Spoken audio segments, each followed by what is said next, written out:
So I was super excited when McFarlane announced their crowdfunding effort, their drawing board campaign for the two new Superpowers vehicles, including the Multicraft you see in front of us, and the Black Mana Sea Saucer, in addition to the four figures. Very cool idea. Um, Really kind of a stroke of genius to produce the Bat Multicraft. And I'll do a separate video that talks just about the Sea Saucer later, but you know, there are a couple of cool things with the figures, mostly with Batman, when we talk about all four of the figures that were made for this crowdfunding effort. But the real winner here is both the vehicles.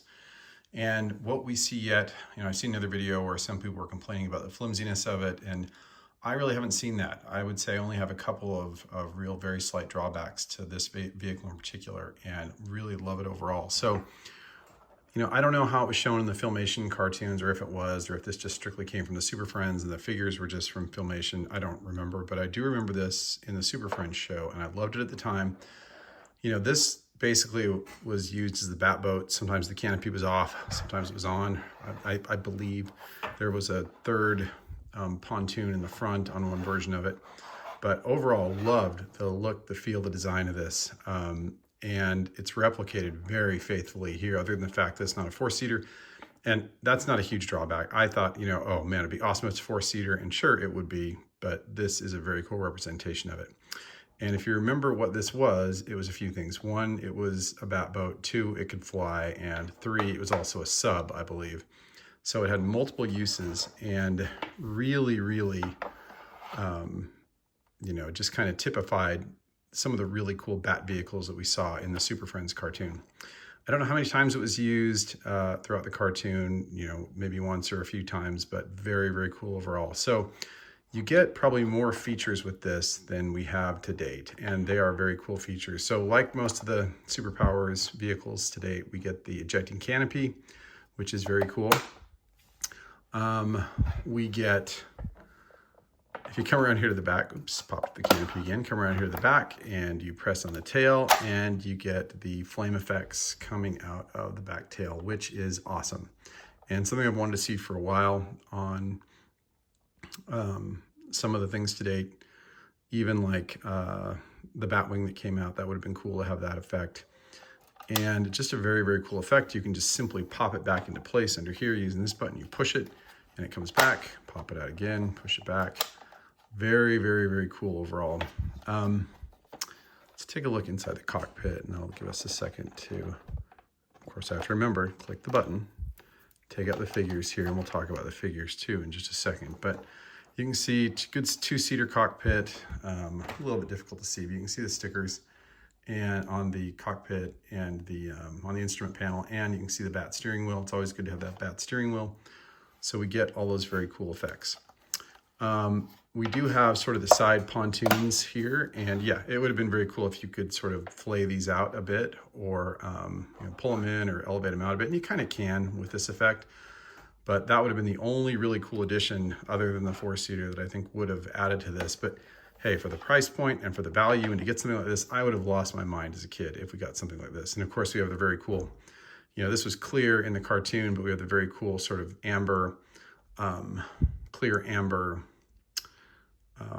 cockpit cover that, typifies Superpowers. So very cool vehicle overall. And, again, comes with a couple of very cool figures. So Batman, this is the darker blue version of Batman. And he has the two-tone cape. And it's nice to see, of course, I know a lot of us haven't loved the McFarlane capes, but they are getting better, and the quality is getting better all the way around. This is, him compared to the Dark Knight Detective Batman with a Cape Master cape. And you can see the changes in color. Both the blue and the gray are much darker, and the yellow are all much darker here. So still a very cool figure. Someone called this the Duckbill Batman, which I think I probably mentioned in previous videos, because he has the big chin. And, again, while I did really like it at the time, I don't like how small his head is overall. And I wish they would just sort of fix that, because his head sort of still comes to a point instead of being a full, a fully fleshed out Batman head. That's the correct scale, but hey, pretty good. And again, you can see from the back detail, again, the two-tone cape is awesome. And yeah, this figure, even though it's just a repaint, is a big highlight for me, and the color fits in pretty nicely. I always want my Batman figures to be somewhat, closely correlated to the color, the blue color on the figure to be correlated to the blue color on the vehicle, because Batman, his OCD makes him want to match for whatever reason. And, the Robin figure, again, it's too bad the Jason Todd figure wasn't used as sort of the inspiration for this with the smaller boots. But, the mold probably wasn't fully available at that point, so we get a repaint. We do get the two-tone cape, which can be good for, your Tim Drake figures. And, you get a very cool version of I think I was just thinking about it. I think you have to reverse this. I think Tim Drake's was black on the outside and yellow on the inside, if I recall. But, a decent figure overall. Again, doesn't really fit the universe well, given that it's Tim Drake sort of playing Dick Grayson, but you still get a cool, version you can do something with or customize. But overall, love this vehicle. Think this is just a great addition. Love the power features to it. And, we'll talk about the Sea Saucer tomorrow, which also has some very cool features for a very small vehicle. But if you can get one of these, I'd highly recommend it. It's a great addition to the line. It fits in very well. And let's see if I can even put it up here, and I'll pan up. Hang on. I think I can get it to fit. Yep, it sits up there just barely on my Hall of Justice, so you can sit it on the landing platform, and that makes for a cool effect as well. So that's kind of review one, and feel free to leave your comments and subscribe to the channel, and we'll do the Sea Saucer tomorrow. Thanks.